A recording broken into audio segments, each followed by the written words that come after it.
بسم اللہ الرحمن الرحیم۔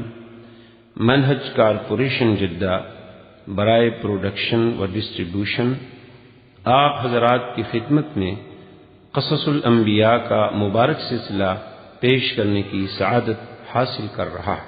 اب آپ اس مبارک سلسلے کا 23واں حلقہ سماعت فرمائیں۔ اس میں قرآن نے بھی ایک واقعے کا ذکر کیا ہے کہ آپ کے پاس دو آدمی آئے، ان کا جھگڑا تھا اور انہوں نے آ کے کہا کہ حضرت آپ ہمارا فیصلہ کر دیجئے۔ آپ نے فرمایا ہاں ٹھیک ہے، کیا ہے؟ تو اس نے کہا جی بات یہ ہے کہ یہ میرا بھائی ہے، اس کے پاس ہیں 99 دمبیاں جو تھی، اور میرے پاس ہے ایک دمبی۔ اب یہ اللہ کا بندہ کہتا ہے وہ ایک بھی مجھے دے دو۔ بھائی اس کے پاس 99 موجود ہے اور میری ایک برداشت نہیں کرتا۔ تو حضرت داؤد علیہ السلام نے فرمایا کہ یہ بڑی زیادتی ہے، بڑا ظلم ہے کہ اس کے پاس جب 99 موجود ہے تو وہ اس پہ وہ قناعت نہیں کرتا بلکہ تمہاری دمبی بھی حاصل کرنا چاہتے، بڑی ظلم والی بات۔ اور پھر اس کے بعد قرآن کہتا ہے کہ حضرت داؤد علیہ السلام کو بات سمجھ آئی کہ اچھا اس مسئلے کے ذریعے تو جب میرا امتحان کیا گیا ہے، تو آپ اللہ کے آگے سجدے میں گر گئے اور اللہ تبارک و تعالیٰ سے مغفرت طلب کی، اور اللہ تبارک و تعالیٰ نے ان کی مغفرت فرما دی۔ قرآن نے اس واقعے کو اتنا ذکر کیا۔ لیکن سابقہ کتابوں میں جو آج کل ملتی ہیں تلمود وغیرہ میں، اور اسی طرح جو بائبل وغیرہ موجود ہے، یا جو بڑے بڑے بعض انگریز مورخین نے لکھی ہیں، تو وہ عجیب واقعہ لکھتے ہیں۔ وہ کہتے ہیں نہیں، اصل بات یہ تھی کہ آپ کا ایک کمانڈر تھا، اوریا نام تھا اس کا، اور وہ اوریا جو ہے کسی جنگ میں گیا ہوا تھا۔ حضرت داؤد علیہ السلام جو ہے اتفاق سے اپنے محل کی چھت پہ چڑھے تو ساتھ ہی اس اوریا کا گھر تھا، اور حضرت داؤد علیہ السلام کا محل چونکہ بہت بلند تھا اس کے گھر سے، تو اتفاق ایسا ہوا کہ وہ گھر کے صحن میں تالاب تھا، اور تالاب میں اوریا کی بیوی جو ہے وہ نہا رہی تھی، اور وہ اوریا کی اپنے گھر کے اندر نہا رہی تھی۔ اسے کوئی فکر تو تھا نہیں کہ مجھے کوئی دیکھے گا۔ تو حضرت داؤد علیہ السلام کی نظر پڑ گئی تو نعوذ باللہ آپ اس پہ عاشق ہو گئے، اور پھر آپ نے اس کی بیوی کو بلوا لیا۔ تو اس نے کہا کہ نہیں، میں تو اپنا جو ہے اس کے اوریا کی بیوی ہوں، اور میں کیسے آپ کے ساتھ رہ سکتی ہوں؟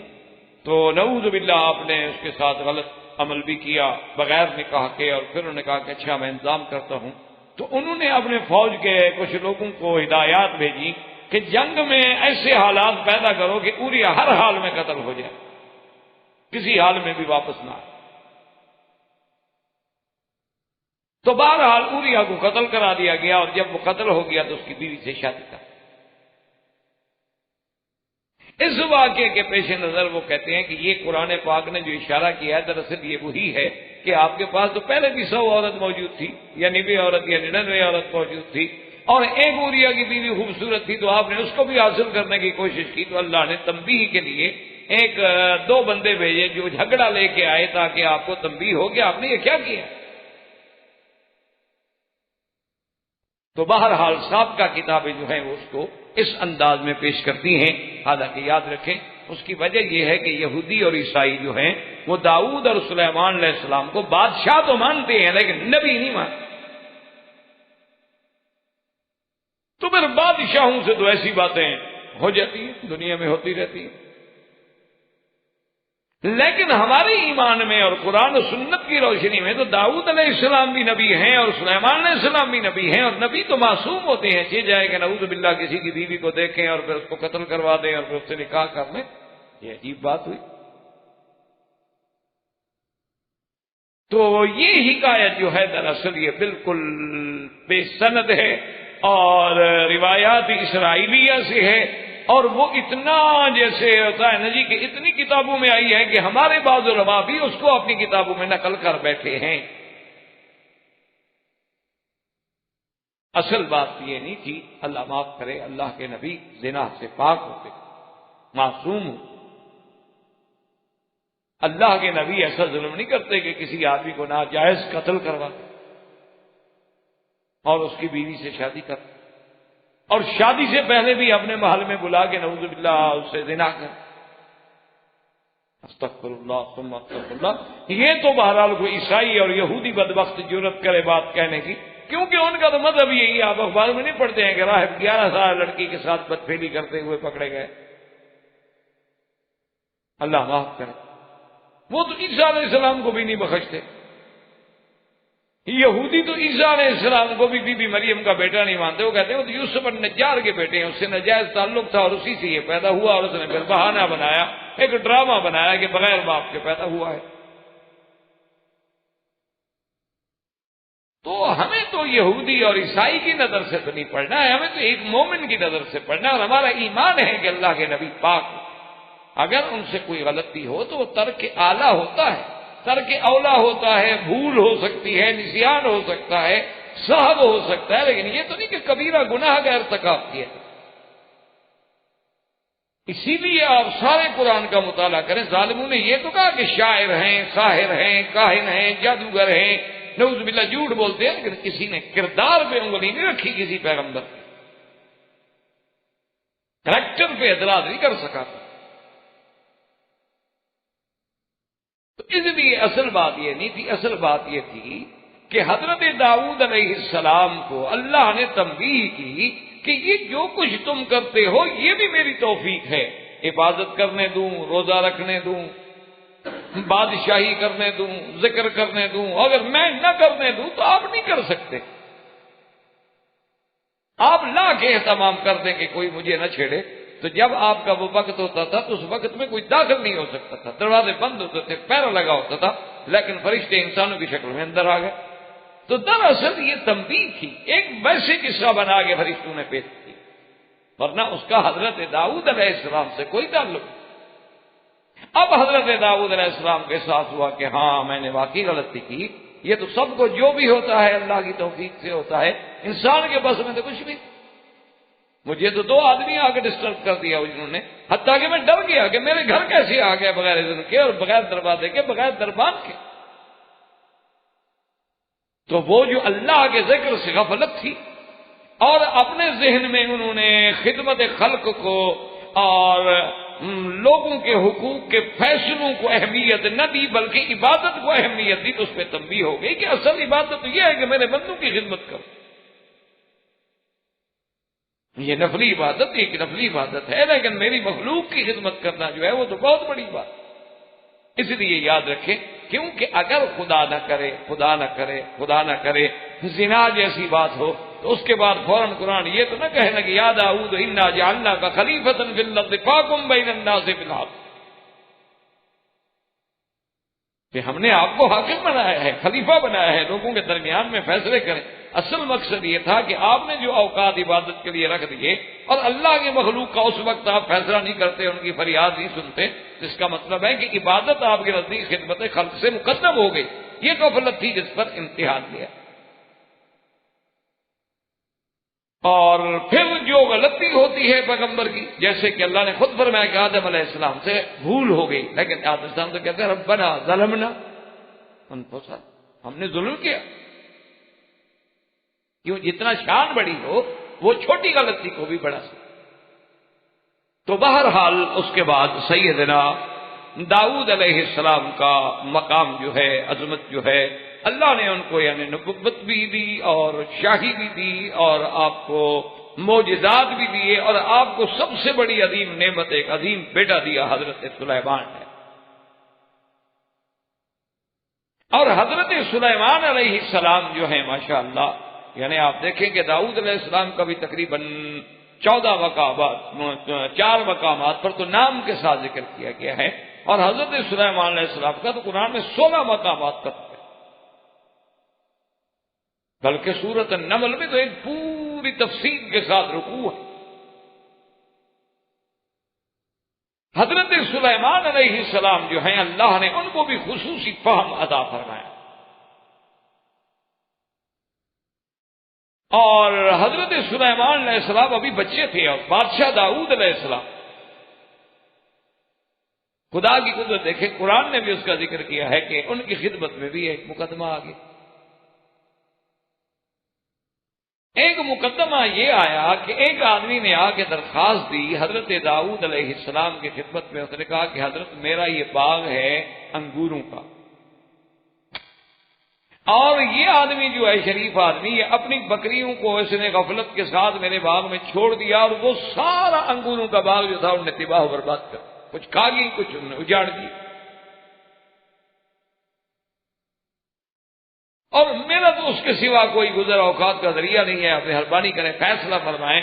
تو حضرت داؤد علیہ السلام نے مدعا علیہ سے پوچھا بھی واقعہ کیا ہے؟ اس نے کہا جی بات واقعی اس کا باغ ہے، لیکن میری بکریوں کا ریوڑ بہت بڑا ہے، جانور ہیں، وہ بھاگ گئے اور میں نہیں سنبھال سکا، اور انہوں نے جا کے اس کو باغ کو نقصان پہنچایا ہے۔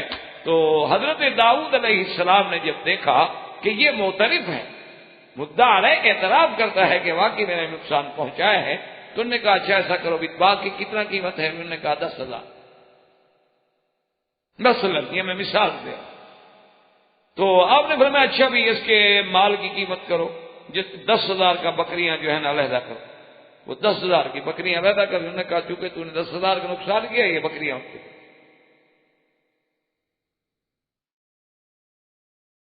انہوں نے کہا جی ٹھیک۔ حضرت سلیمان علیہ السلام اس وقت بالکل بچے تھے، ویسے محبت میں ابا جان کی خدمت پہ بیٹھے رہتے تھے، تو فوراً بول پڑے، کہنے لگے ابا جان فیصلہ تو آپ کا بالکل حق ہے کہ مدعی نے دعویٰ کیا، مدعا علیہ نے اقرار کیا، اس کا جتنا نقصان ہے آپ دلوا رہے ہیں، اس میں تو ٹھیک، بالکل ٹھیک، لیکن اگر آپ مجھے اجازت دیں تو میں اس سے بھی اچھا فیصلہ کر سکتا ہوں۔ تو حضرت داؤد علیہ السلام نے کہا اچھی بات، بیٹا اگر کوئی اچھی بات کرے تو والدین کو تو خوشی ہوتی ہے نا۔ تو انہوں نے کہا اچھا تم فیصلہ کرو۔ اس نے کہا بھی بات سنو، یہ 10,000 کی بکریاں جو ہے نا ٹھیک ہے، یہ تم لے جاؤ اور ان کا دودھ پیو، فائدہ اٹھاؤ، اور اس سے کہا دیکھو بات سنو، یہ جتنا باغ تم نے اجاڑا ہے نا دوبارہ لگاؤ، انگور کی پہلے دوبارہ کاشت کرو، جب یہ پھل تیار ہو جائے جیسے تیار تھا تو تم اپنی بکریاں لے جانا اور باغ اس کے حوالے کرو، تو تاکہ نقصان بھی کسی کا نہ ہو، بکریاں پھر بکری والے کو مل جائیں گی، باغ پھر باغ والوں کو مل جائے گا، اتنے عرصے میں وہ بکریوں سے فائدہ اٹھائے گا، وہ محنت کرے گا، اس کو سزا بھی مل گئی۔ تو حضرت داؤد علیہ السلام بہت خوش، فرمایا کہ اچھا، اس لیے قرآن کہتے ہیں فَفَهَّمْنَاهَا سُلَيْمَانَ، ہم نے سلیمان کو خصوصی فہم کہ اللہ نے ان کو ایسا قوت فیصلہ عطا کی۔ اور اسی طرح ایک فیصلہ جو ہے وہ بھی صحیح روایات میں موجود ہے کہ 2 عورتیں سفر میں تھیں، اور اتفاق کی بات یہ تھی کہ دونوں کے ہاں ولادت انہی دنوں میں ہوئی تھی۔ جیسے آپ دیکھتے ہیں نا جی، ایک دن میں 3 4 5 5 10 ولادتیں اکٹھی ہو جاتی ہیں ہاسپٹل میں۔ تو دونوں عورتوں کی ولادت جب ہوئی تو دونوں کے بچے سمجھے ہم عمر تھے، مثلا 5 دن کا ہے وہ بھی 5 دن کا ہے، وہ 10 دن کا ہے وہ بھی 10 دن کا ہے۔ رات کو جنگل کے سفر میں ایک عورت کا بچہ جو تھا نا چھوٹا، وہ ساتھ سویا ہوا تھا، ایک بھیڑیا آیا اور بچے کو اٹھا کے لے۔ اب وہ ماں جو تھی نا جب اٹھی تو اس نے دیکھا وہاں جانور کے نشان بھی ہیں اور بیٹا بھی غائب ہے، وہ سمجھ گئی کہ جانور اٹھا کے لے گیا ہے، تو اس نے شور مچا دیا، اس نے کہا کہ میرا بیٹا ایسا عورت نے اٹھا لیا، کیونکہ اس کے بعد بھی تو بیٹا تھا بیچاری کے۔ اب یہ مدعی بن گئی، اس نے کہا وہ، انہوں نے کہا نہیں ہے تو میرا بیٹا ہے، انہوں نے کہا نہیں اس کا بیٹے کو تو بگیاڑ اٹھا کے لے گئے تو میرا بیٹا ہے۔ اب چھوٹا بچہ ہو اور ہو بھی 5 دن کا، تو اتنی جلدی تو فیصلے نہیں ہو سکتے نا کہ اس کے نئے نقش ملا لیے جائیں کہ کس کے ساتھ ملتے ہیں اور کس کے ساتھ نہیں ملتے، یا اس زمانے میں ابھی اتنی میڈیکل نے ترقی نہیں کی ہوگی کہ ٹیسٹ کر لیں۔ تو بہرحال ایک بڑا جھگڑا ہوا اور بڑا فتنہ ہوا، اور دونوں طرف سے قبائل کھڑے ہو گئے، اور کیونکہ حضرت داؤد علیہ السلام کی خدمت میں داؤد علیہ السلام نے دونوں عورتوں کی باتیں سنی، دلائل سنے، ان کے حالات کو غور سے دیکھا، تو انہوں نے وہ جو دو عورتوں میں سے ایک بڑی عورت تھی نا، حالانکہ وہ ناحق تھی، اس کا بیٹا نہیں تھا، لیکن وہ زبان میں اتنا تیز تھی اور دلائل دینے میں اتنی ماہر تھی کہ حضرت داؤد بھی متاثر ہو گئے۔ اسی لیے حضور پاک نے فرما دیا تھا کہ خبردار، بعض اوقات تمہارے لوگ جو ہوتے ہیں الحن من بعض، ایک دوسرے سے زیادہ ذہین ہوتے ہیں، فتین ہوتے ہیں، بولنے میں زیادہ قوی ہوتے ہیں، اگر وہ اپنی چرب زبانی میں آ کر مجھ سے غلط فیصلہ کروا لے اور میں فیصلہ بھی کر لوں، لیکن اللہ کے ہاں تو پکڑے جاؤ گے، تو ایسا ہو جائے۔ آپ کبھی کبھی دیکھیں نا، یہ جی پیشہ ور لوگ جو ہوتے ہیں جناب، اللہ تبارک و تعالی رحمت فرمائے، وہ ہمارے علاقے میں آدمی تھا، وہ پیسے لے کے جھوٹی گواہیاں دیتا، تو اس سے بہرحال ایک آدمی نے طے کر لیا کہ جی میں اسے کہا گواہی دو، میں گواہی دوں گا، میں 1000 کروں گا، ٹھیک ہے، لیکن اب چونکہ وہ آدمی تو جھوٹا تھا نا، جو بندہ باقاعدہ پیشہ ور جھوٹا گواہ ہو، پولیس کا ٹاؤٹ ہو اور لوگوں کے فرضی گواہیاں دیتا ہو، اس پر بھی تو اعتبار مشکل ہوتا ہے، تو اس لیے اس نے کہا کہ دیکھو بات سنو، تم ہو ناقابل اعتبار، تم گواہی دو گے، میں 1000 روپے جو ہے نا 7 رہے تو اکٹھے کھڑے ہو جائے گے چونکہ عدالت میں، جب گواہی ختم کرو گے تو میں تمہیں پکڑوا دوں، پہلے میں نہیں دوں، یا بعد میں آ کے لے لو یا اندر ہی مجھ سے لے، پہلے نہیں۔ اس نے کہا ٹھیک ہے، گواہی کے بعد تو دو گے، گواہی کے بعد کیوں نہیں دوں؟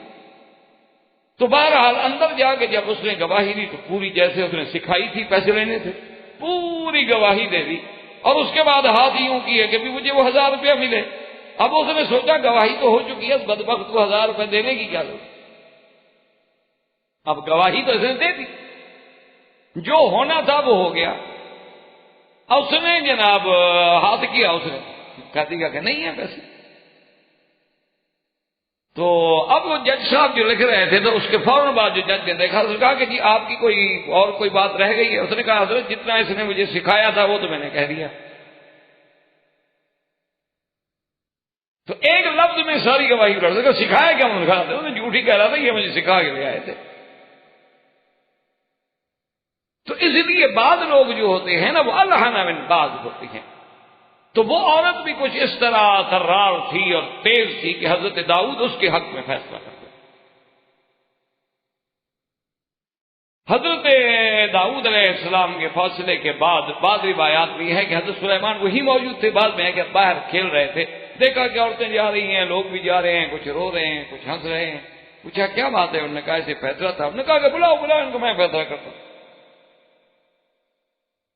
وہ آ گئے، انہوں نے کہا کیا بات؟ انہوں نے کہا جی بیٹا ہے، اب سفر میں تھے، ایک بچے کو بھیڑیا اٹھا کے لے گیا، وہ اس کا بچہ تھا، یہ خام خواہ میرے گلے پڑ گئی، میرا بچہ اٹھا لیا۔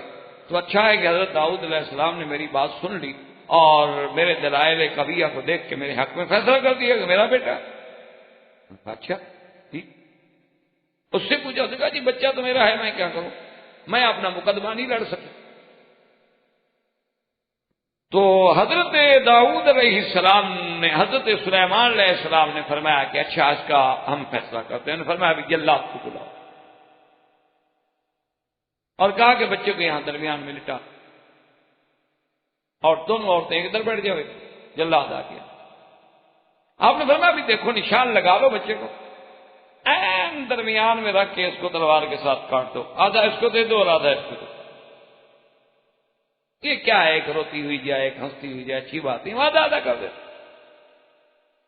تو جو حقیقی ماں تھی نا بچے کی، اس نے کہا حضرت یہ میرا بچہ ہے ہی نہیں، اسی کا ہے، اس کو دے دیں۔ اس نے سوچا میرا بچہ تو قتل نہ ہو جائے نا، چلو کسی اور عورت کے پاس رہے گا، زندہ تو رہے گا، میرا بچہ بچ تو جائے گا، کبھی زندگی ہے تو ہو سکتا ہے کہ میں اپنی اولاد کو دیکھ لوں، اگر یہ کٹ گیا یہاں تلوار سے تو کیا ملا؟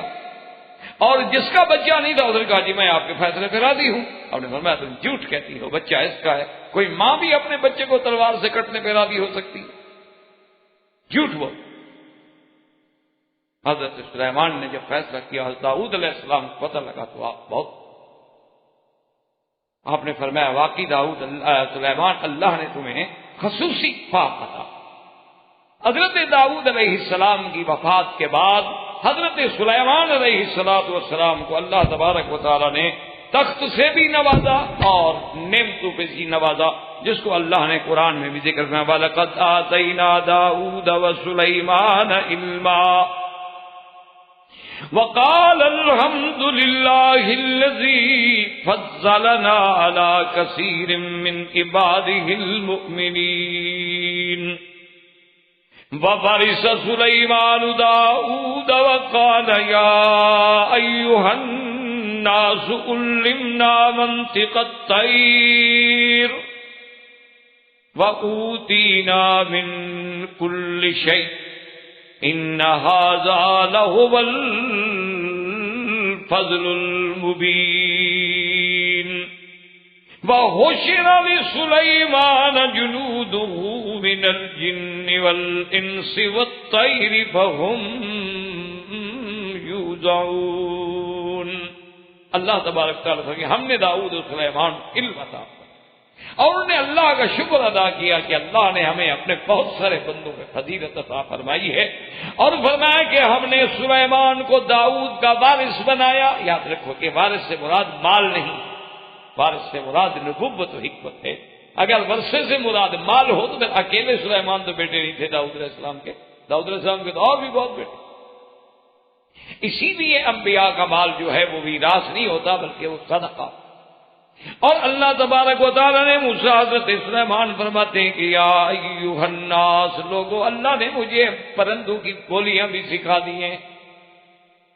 اللہ تبارک و تعالیٰ نے جنوں کو بھی آپ کے تابع کر دیا، پرندوں کو بھی تابع کر دیا اور پھر ہر جانور کی بولی بھی سکھلا دی. یہ بھی اللہ نے علم عطا. اور اسی لیے حضرت سلیمان علیہ السلام کو اللہ نے جانوروں کی زبان بھی سمجھتے تھے، بولی بھی سمجھتے تھے اور عادات بھی سمجھتے. اتنا اللہ نے آپ کو علم عطا فرمایا تھا. اسی لیے قرآن نے اس واقعے کو ذکر فرمایا ہے کہ آپ سلیمان علیہ السلام اپنے لشکر کے ساتھ گزر رہے تھے. جبکہ وہ وادی نمل پہ پہنچے تو ایک چیونٹی نے تقریر کی کہ یا ایھا النمل ادخلوا مساکنکم، کہ اے چیونٹیوں اپنے بلوں میں گھس جاؤ، لا یہدمنکم سلیمان وجنودہ، کہ سلیمان اور اس کا لشکر جو ہے تمہیں پیس نہ ڈالے اور ان کو پتہ بھی نہیں ہوگا. فتبسم ضاحکا، تو حضرت سلیمان علیہ السلام جو تھے بہت مسکرائے اور اس کے بعد انہوں نے اللہ سے دعا کی کہ میرا مولا رب اوزعنی ان اشکر نعمتک التی انعمت علی وعلی والدی، میرا اللہ مجھے شکر کی توفیق عطا فرمائے. یہ بھی تو تیرا کمال اور کرم ہے کہ میں ایک چیونٹی بولتی ہے تو بات سمجھ رہا.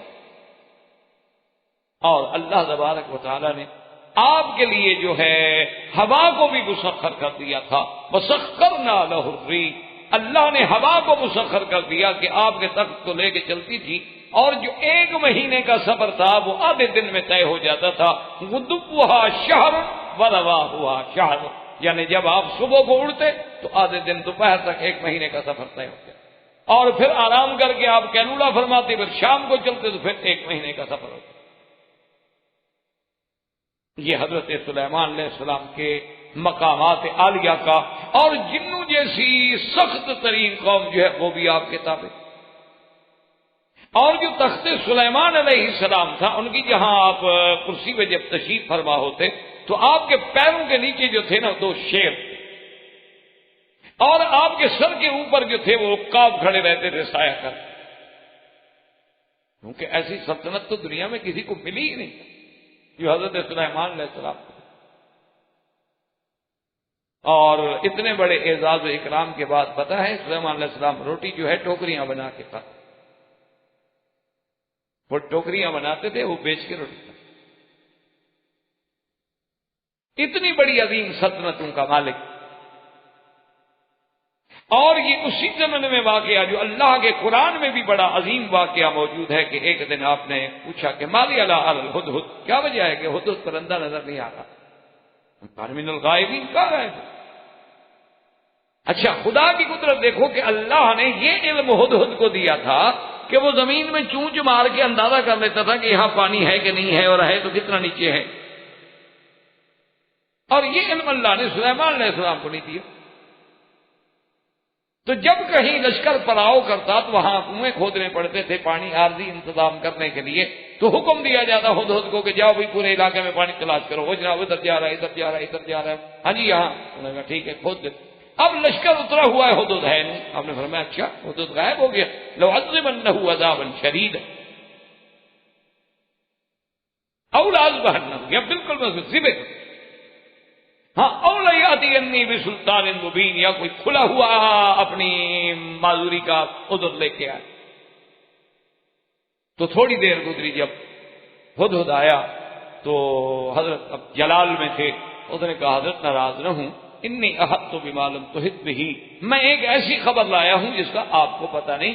میں تو ملک سبا سے آ رہا ہوں، اور ملک سبا میں تو حیران ہو گیا. میں نے دیکھا انی وجدت امراۃ تملکہم، ان کی تو بادشاہ عورت ہے.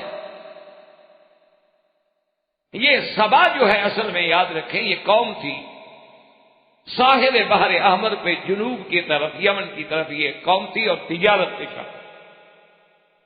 اور یہ علاقے جو ہیں اس وقت ان کی حکومت تھی. اور یہ صنعا جو ہے، یمن جو ہے، اس کے ایک مقابل پہ ہندوستان تھا اور دوسرے مقابل پہ حبش اور مصر تھا. یعنی اگر آپ اس کے نقشے کو دیکھیں تو ایک طرف آپ کو ہندوستان لگے گا اور دوسری طرف آپ کو حبش اور مصر لگے گا. اور یہی ہندوستان سے مال جو ہے یہاں پہنچتا تھا، اور پھر یہیں سے وہ امام مبین جو سڑک عظیم تھی وہ شام اور سارے یورپ کو سپلائی ہوتی تھی. اصل مال کا مرکز اصلی جو تھا وہ یہی سدے، یہی معارف تھا، اور یہی وہ مقام تھا. یہ مرکزی مقام تھا تجارت کا. اسی لیے قریش بھی 2 دفعہ سال میں، ایک دفعہ یمن جاتے تھے اور ایک دفعہ شام جاتے. بعد میں جب ایسے حالات پیدا ہوئے، خدا کی قدرت ہے، تو پھر انہوں نے آ کے مصر جو تھا وہ مرکزیت اختیار کر گیا سویز کی وجہ سے، اور یہ رہ گیا. ان کا پھر وہ مقام نہ رہا جو ابتدا میں، اور تو کوئی ذریعہ نہیں تھا ابتدا میں یورپ کے لیے اتصال کا. تو ان کی جو ملکہ تھی، ملکہ اس کا نام قرآن میں تو نہیں آتا، بس آتا امراۃ تملکہم، لیکن سابقہ کتابوں میں کوئی کہتے ہیں کہ اس کا نام بلقیس تھا. تو اس نے کہا کہ میں نے دیکھا ہے کہ ایک ملکہ ہے، اور یہ بھی میں نے دیکھا ہے سلیمان علیہ السلام کہ وہ سورج کے پجاری ہیں، اور اس کے پاس بہت بڑا تخت ہے، فوج ہے، حکومت ہے، سلطنت ہے. حضرت سلیمان علیہ السلام نے فرمایا کہ اچھا تم خط لے کے جاؤ، ہم دیکھتے ہیں تم سچ کہہ رہے. اب حضرت گئے، انہوں نے جا کے خط ڈالا. ملکہ نے خط پڑھا، اس نے اپنے کیبنٹ کو بلایا، اس نے کہا کہ سلیمان علیہ السلام خط آیا ہے، اور جس انداز میں یہ خط آیا ہے معلوم ہوتا ہے کہ وہ کوئی بہت بڑا طاقتور بادشاہ ہے کہ جس کی تعمیر کرنے کے لیے پرندے آ رہے ہیں. تو مشورہ دیں. انہوں نے کہا جی مشورہ کی بات تو یہ ہے کہ ہمارے پاس قوت ہے، طاقت ہے، فوج ہے، ہم لڑ سکتے ہیں، لیکن جو آپ چاہیں. انہوں نے کہا اچھا ایسا کرتے ہیں کہ ہم پہلے ہدیہ بیچتے ہیں سلیمان علیہ السلام. ہم دیکھتے ہیں کہ اگر وہ بادشاہ ہمارا ہدیہ قبول کر لیتا ہے تو اس کا مطلب ہے کہ پھر مذاکرات کے لیے کوئی بات ہو سکتی. انہوں نے ہدایہ جب بھیجی اور حضرت سلیمان علیہ السلام کے پاس آئے تو حضرت سلیمان علیہ السلام نے غصے سے فرمایا اچھا تمدون علیہ بمال ہے، تم میری مال کے ساتھ اپنا قیمتی چیزیں لے کے مجھ پر روک ڈالنا چاہتے. تمہیں نہیں پتا کہ مجھے اللہ نے جو کچھ دیا ہے تم سے کہیں کروڑ درجے بہتر ہے، کیا مجھے دو گے تم؟ اور جاؤ اور آ کے اپنی ملکہ سے کہہ دو کہ خبردار یا تو آ کے میری اطاعت کرو، اگر نہیں تو میں ایک ایسا لشکر لے کے آؤں گا کہ تیری طاقت ہی نہیں ہے کہ تم اس لشکر کا مقابلہ کرو. آخر ملکہ کو جب یہ خبر پہنچی گھبرا گئی. اس نے کہا جی میں آتی ہوں.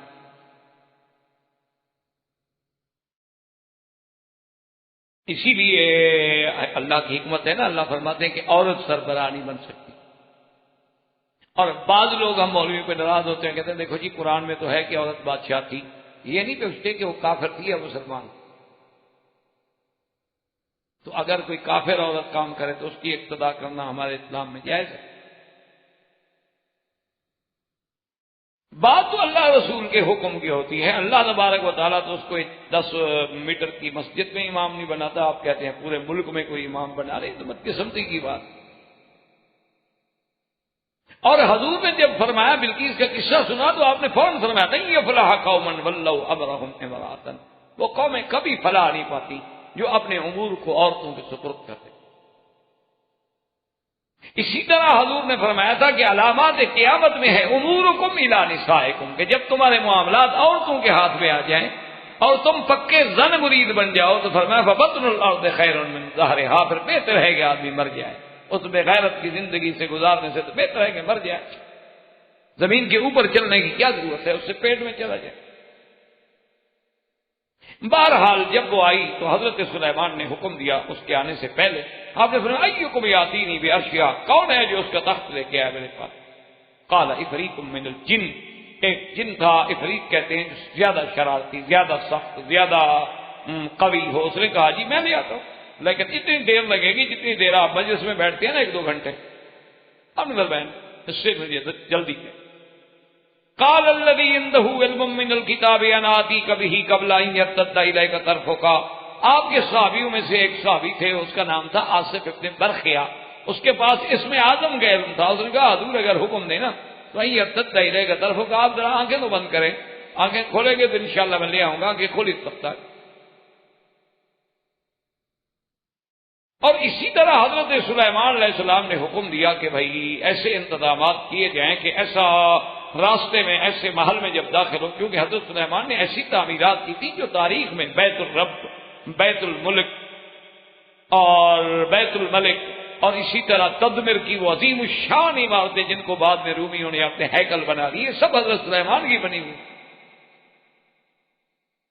بیت المقدس، ہیکل سلیمان، یہ سب تعمیرات جو ہیں حضرت سلیمان علیہ السلام کے زمانے۔ تو اب جناب حضرت سلیمان علیہ السلام نے ایک حکم یہ بھی دے دیا کہ ایسے انداز میں ایسا کریں کہ وہ شاہی محل کا جو راستہ ہے نا، نیچے ہاؤس بنا دیں، اوپر شیشے کی چھت ڈال دیں، نیچے پانی لبالب بھرا ہوا ہو۔ اب جناب وہ ملکہ جب وہاں پہنچی تو اس نے سمجھا کہ یہ تو پانی ہے، شاید یہاں کوئی ایسا انتظام ہوگا کہ پہلے پانی میں چل کے پھر محل میں داخل ہونا پڑے گا۔ فکشفت عن ساقیہا، اس نے اپنی پنڈلیاں کھول لی تو اس کو کہا گیا کہ بی بی یہ کیا کر رہی ہو؟ ھذا سبح ممرد من قواریر، یہ پانی نہیں، اوپر تو شیشہ ہے، پانی تو نیچے ہے۔ قالت رب انی ظلمت نفسی، اس نے توبہ کی اور اس کے بعد اسلام لے آئی۔ تو بہرحال بعض لوگوں نے اسرائیلی روایات میں اس قصے کو بھی بڑا بڑھا چڑھا کے پیش کیا ہے کہ بلقیس کی ماں جو تھی وہ جنیا تھی، اور حضرت سلیمان علیہ السلام دراصل یہ دیکھنا چاہتے تھے کہ واقعی یہ جنیا کی بیٹی ہے تو جنوں والے اثر اس کے بدن پہ پورے بال تو نہیں ہیں، اور یا بال ہیں، تو اس لیے انہوں نے یہ سارا سسٹم کیا تھا کہ کسی طرح وہ کپڑا اٹھائے گی تو ہم پنڈلیاں دیکھ لیں گے، اور ہم سامنے بیٹھے ہوئے تھے، نعوذ باللہ۔ پھر اس دور کے کسی بادشاہ کا اور محمد شاہ رنگیلے کا پھر فرق تو کوئی نہ ہوا، نہ نبی میں نہ اس میں۔ انا للہ و انا الیہ راجعون۔ بھئی جس کے جن تابع ہیں، پرندے تابع ہیں، ایک عورت کی تحقیق کرنا اس کے لیے مشکل ہے۔ کسی جنیا کو حکم دیتے کہ دیکھ کے آ جاؤ، بس ختم ہو گئی بات۔ جو لوگ اس کے لیے اتنا بڑا تخت یمن سے اٹھا کے شام میں لے آتے ہیں پلک جھپکنے میں، ایک عورت کے بارے میں تحقیق نہیں کر سکتے، اتنا بڑا جھوٹ اور نبیوں پر۔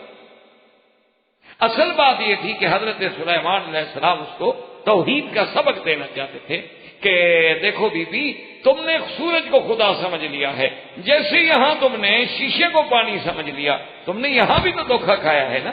شیشہ مظہر ہے، پانی کو دکھا رہا ہے، پانی نہیں ہے۔ اسی طرح سورج مظہر خدا ہے، خدا نہیں ہے، تم دھوکے میں پڑ گئی۔ اس لیے فوراً کہا کہ انی ظلمت نفسی، میں نے گناہ کیا، اسلمت مع سلیمان، فوراً اسلام لے۔ تو یہ سارا انتظام اللہ کی توحید کے، یہ سارے انتظامات جو تھے اس لیے نہیں کہے گئے تھے نعوذ باللہ کہ کسی عورت کی تحقیق۔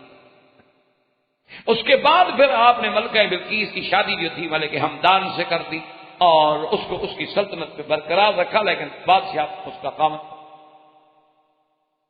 اور حضرت سلیمان علیہ السلام اس کے بعد جب ان کو احساس ہوا کہ اب میری عمر زیادہ ہو رہی ہے اور لازمی بات ہے کہ موت تو آنی ہے، موت سے تو کسی کو مفر نہیں، تو ابھی جو ہے بیت المقدس کا بہت بڑا کام جو ہے وہ باقی ہے۔ تو حضرت سلیمان علیہ السلام نے ایسا انتظام کیا کہ ایک شیشے کا کمرہ،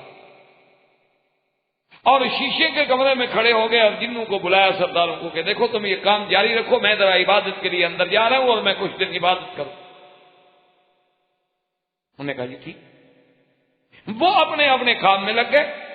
حضرت سلیمان علیہ السلام عبادت کے لیے مشغول ہو گئے، اور اسی عبادت میں آپ ایک لکڑی کو سہارا بنا کے کھڑے ہو گئے، اور اللہ تبارک و تعالی نے حکم دیا فرشتے کو کہ اسی طرح کھڑے کھڑے میرے سلیمان کا روح قبض کر۔ روح قبض ہو گیا لیکن سلیمان کھڑے۔ وہ جن جو تھے جو کام کرنے والے وہ تو بڑی مشقت کے کام تھے نا، کہ بڑے بڑے پہاڑوں کو توڑنا اور محل بنانے، اور وہ آگے دیکھتے بھی سلام وہ کہتے جی نماز پڑھے ابھی آئیں گے تو پھر ماریں گے، کام کرو بھی شامت۔ وہ جناب کام میں لگے رہے، اور اتفاق ایسا ہوا کہ جب عمارتیں مکمل ہو گئیں اور اللہ نے بھی اپنا فیصلہ دکھلانا تھا کہ ابھی کوئی جنوں کو علم غیب نہیں ہوتا۔ یہ لوگ کہتے ہیں نہیں میرے جن تابع ہیں، غیب کی خبریں لے آتے ہیں، تو ان کو تو اپنا پتہ نہیں ہوتا تمہارے غیب کی خبریں کہاں سے لے آئے۔ تو اب جناب یہ ہوا کہ اللہ نے حکم دیا دیمک کو کہ جناب پہنچو اور سلیمان علیہ السلام کی لکڑی کو ذرا نیچے سے کھانا شروع کرو۔ اثر تھا نا لکڑی کا، نیچے سے دیمک لگ گئی۔ اب دیمک نے کھانا شروع کیا تو کمزور ہوتا گیا، کمزور ہوتا گیا۔ جب وہ بالکل کمزور ہوا تو حضرت سلیمان علیہ السلام زمین پہ گرے۔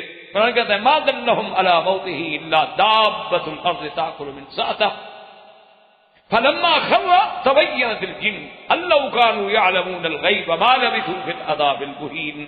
اب جب گرے تو اب جناب جنات کو پتہ لگا ہم تو 100 سال سے پتھر اٹھا رہے ہیں۔ اللہ نے فرمایا ان بدبختوں کو علم غیب ہو تو 100 سال پتھر اٹھاتے رہے، یہ تو پہلے دن بھاگ جاتے کہ جی سلیمان علیہ السلام بہت ہو گیا، اب ہمارا کوئی کیا بگاڑ۔ تو اس طرح حضرت سلیمان علیہ السلام کو بھی موت آئی، اور حضرت داؤد علیہ السلام اور سیدنا سلیمان علیہ السلام ان دونوں کو اللہ نے نبوت بھی، شاہی بھی اور بادشاہت بھی عطا فرمائی۔ اور ان کے بعد جب سلیمان علیہ السلام کا دور گزر گیا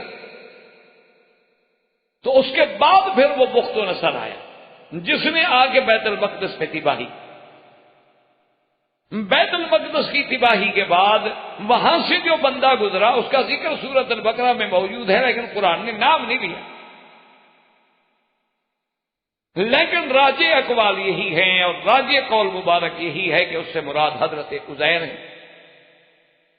او کالذی مر علی قریۃ وہی خاویۃ علی عروشها، کہ جب انہوں نے آگے دیکھا قریہ بیت المقدس کو کہ بالکل اوندھی پڑی ہے، برباد ہو گئی ہے، تو بہت پریشان ہوئے اور کہا انا یحیی ہذہ اللہ بعد موتها، اب اس تباہی اور بربادی کے بعد اللہ پتہ نہیں اس کو کیسے دوبارہ زندہ کریں گے۔ اللہ نے فرمایا اچھا میری قدرت کے بارے میں بھی آپ کو تردد ہو رہا ہے، چلو ہم آپ کا امتحان لیتے ہیں۔ اللہ فاماتہ اللہ مئۃ عام، اللہ نے حضرت عزیر کو بھی 100 سال کے لیے سلا دیا، موت آ۔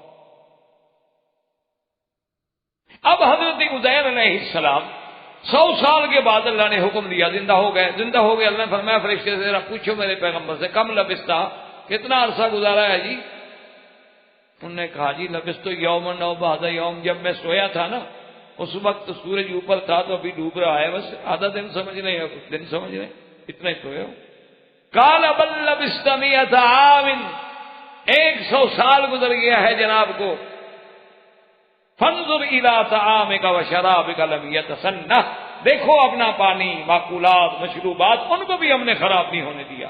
وانظر الى حمارك، اور اپنے گدھا کو بھی دیکھو، دیکھو اب اس کو کیسے زندہ کرتے ہیں۔ تم کہتے تھے نا انا یحیی ہذہ اللہ بعد موتها، تو اب جناب ہوا چلی، ہڈیاں کٹھی ہو گئی، ان کے بعد ہڈیوں پہ گوشت چڑھنا شروع ہو گیا، 2 منٹ کے بعد گدھا کھڑا ہے آوازیں لگا رہا ہے۔ تو حضرت نے کہا واقعی میرا اللہ آپ تو ہر چیز پہ قادر ہے، میرا ایمان ہے۔ اب جب آئے بیت المقدس میں تو کیا دیکھتے ہیں کہ جناب وہ تو آپ کی اولاد جو تھی، آپ کا بیٹا جو تھا اس کی عمر 118 سال ہو گئی، کیونکہ اب 100 سال تو بہت ہو گئے تھے، 18 سال کا تھا جب گھر سے نکلے تھے۔ تو ان کو آگے کہا کہ میں عزیر ہوں۔ انہوں نے کہا جی بات کہتے عزیر ہو بھائی، 100 سال کے بعد جو ملے باپ تو کون پہچانے؟ تو بہرحال بیٹے نے کہا کہ اچھا بات یہ ہے کہ میرے ابا کے دونوں کندھوں کے درمیان میں ایک سیاہ داغ تھا، یہ نشانی ہے میرے ابا کی، ہم دیکھتے ہیں دیکھا تو داغ تو موجود ہے۔ انہوں نے کہا داغ تو ہے، اور لوگ آگے انہوں نے کہا کہ نہیں۔ حضرت عزیر کی علامت یہ تھی کہ وہ حافظ تورات، تو اگر آپ عزیر ہیں تو پھر ہمیں تورات سنیں۔ تو حضرت عزیر علیہ السلام نے اپنے حافظے کے طور پہ دوبارہ تورات سنائی۔ اور بخت و نصر نے جب تباہی کی تھی، جس کو جان ملر ایک بہت بڑا انگریزی اسکالر ہے، اس نے بڑی کتابیں لکھی ہیں، بڑی تاریخ لکھی ہے، اس نے بھی لکھا ہے کہ جب بخت و نصر نے حملہ کیا تھا، یہاں اس نے قتل عام کیا یہودیوں کا، بنی اسرائیل کا، وہاں اس نے اس تورات کو بھی ختم کر دیا تھا۔ پھر عزیر نے آ کے، وہ عزیر نہیں لکھتا، وہ کہتا عزارا، حالانکہ نام حضرت عزیر، تو عزیر نے آگے دوبارہ تورات کو لکھا، یہ وہ بھی اپنی کتابوں میں اس کا ذکر کرتا ہے۔ تو عزیر علیہ السلام نے جب دوبارہ تورات لکھ دی تو اب جناب بنو اسرائیل جہاں معتقد ہونے تھے وہاں کرنے لگے اچھا معلوم ہوتا ہے قالت الیہود عزیر ابن اللہ، بھائی اتنے عرصے کے بعد پھر تورات یاد لکھوا دینا، 100 سال مر جانا پھر زندہ ہو جانا، یہ تو اللہ کا بیٹا ہے۔ اچھا ابن اللہ ایک لفظ ہوتا ہے، ابن ایک ہوتا ہے ولد، بعض اوقات ابن کا معنی ہوتا ہے لاڈلا، جیسے ہم فرق کرتے ہیں نا بیٹے میں اور لڑکے میں، ہم کہتے ہیں لڑکا یہ میرا بیٹا ہے، یہ لڑکا ہے، تو اسی طرح ابن اور ولد میں بھی ایک فرق ہے۔ بعض کہتے ہیں کہ وہ کہتے تھے کہ اللہ کا لاڈلا اور چہیتا، لیکن بعض لوگ جو ہے وہ کہتے نہیں باقی اللہ کا بیٹا ہے، تو اس کی وجہ جو تھی وہ یہ تھی حضرت عزیر علیہ السلام کی، اور پھر تورات لکھی گئی، اور اس کے بعد وہی جان ملر یہ بھی کہتا ہے کہ پھر جب اس دور کے بعد کافی عرصے کے بعد ایک اور بادشاہ نے حملہ کیا، اس نے پھر بیت المقدس پہ بھی تباہی ڈالی اور تورات کو بھی جلا دیا، لہذا آج بھی وہ تورات محرف اور مغیر ہے۔ اور اس کے بعد پھر حضرت عزیر علیہ السلام کو بھی موت آئی اور صیہون میں دفن ہوئے۔ وآخر دعوانا ان الحمدللہ رب العالمین۔ برادران اسلام، واجب الاحترام بزرگوں، دوستوں، بھائیوں، عزیز نوجوانوں، قصص الانبیاء علیہم السلام کے دروس کے ضمن میں ہم نے سابقہ دروس میں حضرت سیدنا داؤد علیہ السلام اور سیدنا سلیمان علیہ السلام کے واقعات عظیمہ پڑھے تھے، اور آج اسی ضمن میں ہم حضرت سیدنا زکریا علیہ السلام کے بارے میں اور حضرت یحییٰ علیہ السلام اور سیدنا عیسیٰ علیہ السلام کے بارے میں پڑھے۔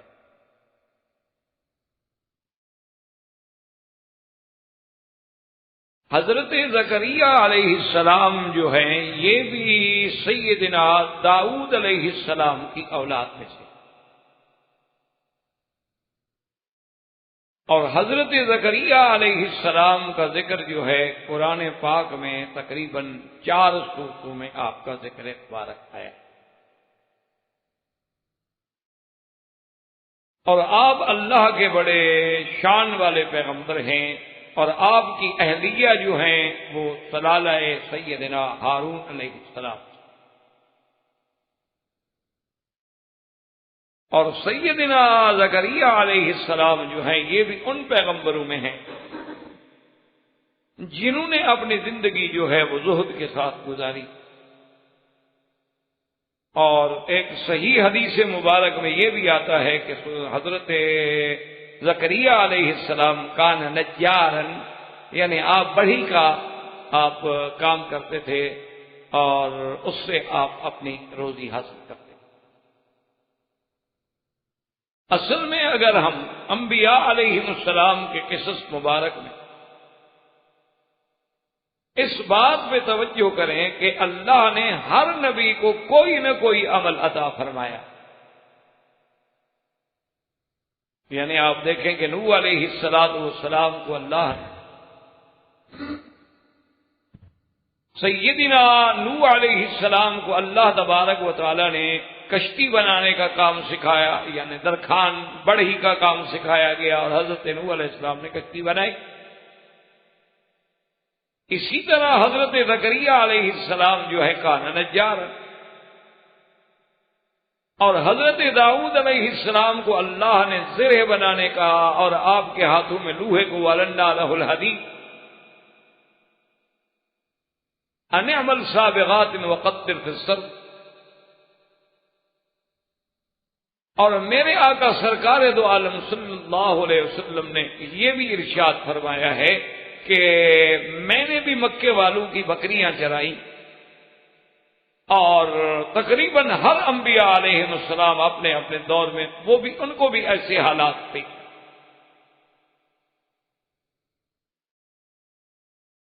اور اسی طرح صحیح روایات مبارک میں یہ بات بھی موجود ہے کہ جب سیدہ عائشہ صدیقہ رضی اللہ تعالی عنہا سے سرکار دو عالم صلی اللہ علیہ وسلم کے بارے میں پوچھا گیا تو انہوں نے فرمایا کہ جب آپ گھر میں آتے تھے تو گھر کے کام میں بھی ہمارا ہاتھ بٹا دیتے تھے، اور کبھی اگر آپ کا جوتا مبارک ٹوٹ گیا تو اس کو خود اپنے ہاتھ سے گانڈ مبارک لگا لیتے تھے، کبھی آپ کا کپڑا مبارک پھٹ جاتا تو اپنے ہاتھ سے سی بھی لیتے۔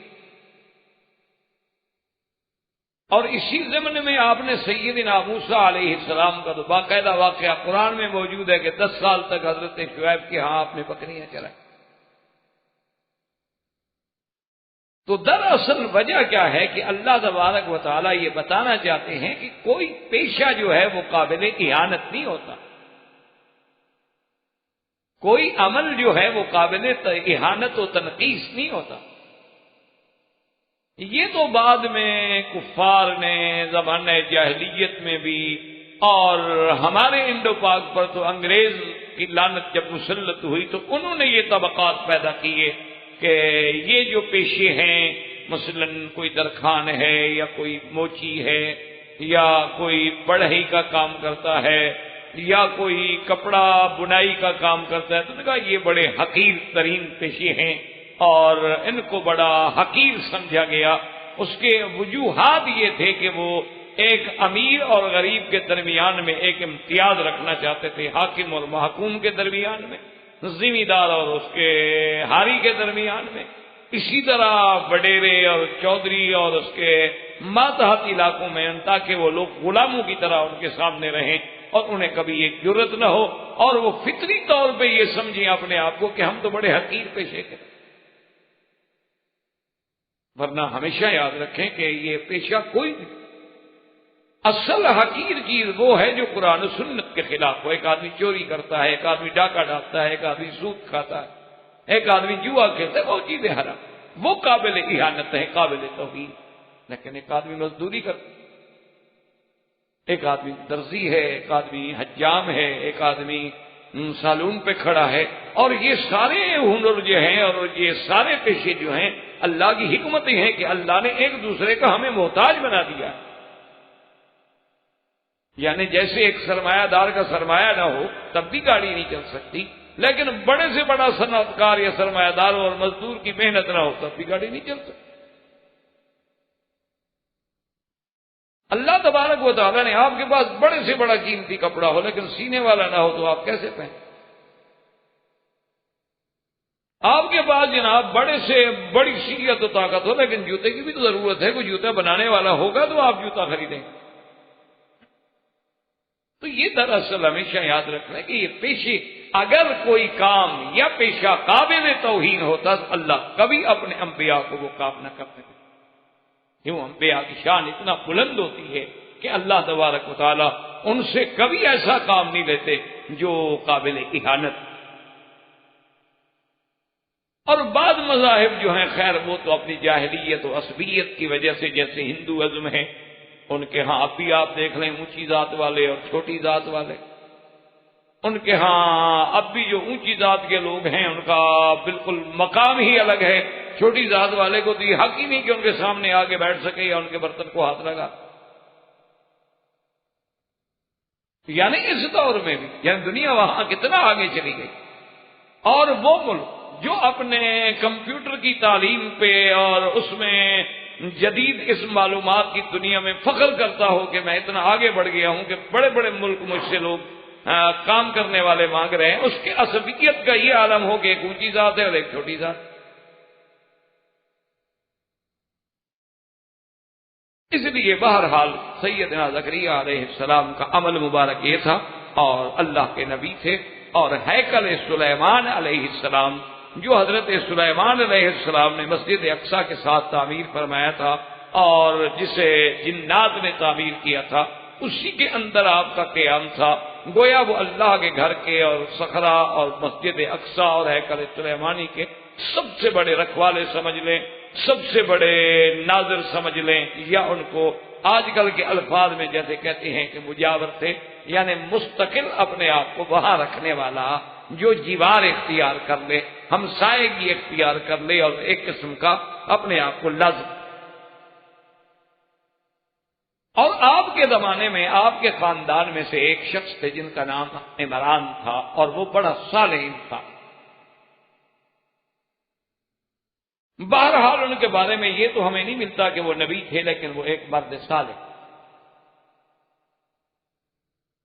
ان کی بیوی جو تھی امرأۃ عمران، وہ حاملہ تھیں اور ان کے خامند حضرت عمران فوت۔ احباب کرام، اس کے بعد اب آپ اس مبارک سلسلے کی CD نمبر 24 سماعت فرمائیں۔